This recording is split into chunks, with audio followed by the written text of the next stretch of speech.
Here we're asked to rewrite each of the following expressions as a single reduced fraction.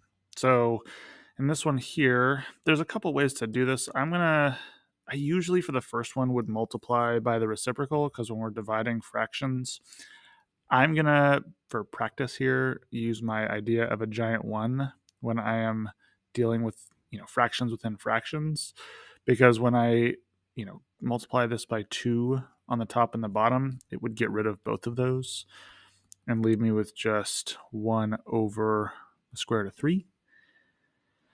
And then I'm going to multiply by the reciprocal on this one to get rid of, sorry, not multiply by the reciprocal, multiply by the square root of 3 to get rid of the square root in the denominator, and I should get square root of 3 over 3 as my final answer here.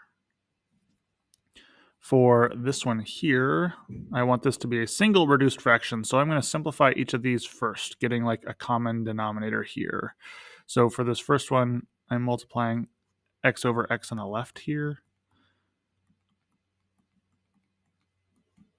So now I have a common denominator there.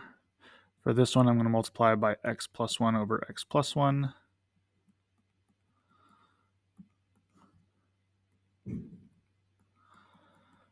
And now I have a common denominator there. Now I'm going to simplify. So I got 1 minus x squared over x.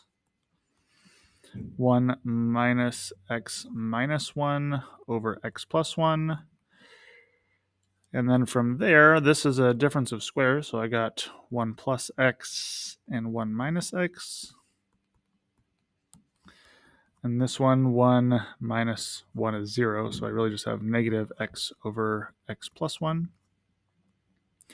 Now when I multiply, I can cancel things out that are the same. I know that 1 plus x and x plus 1 are the same, x and x.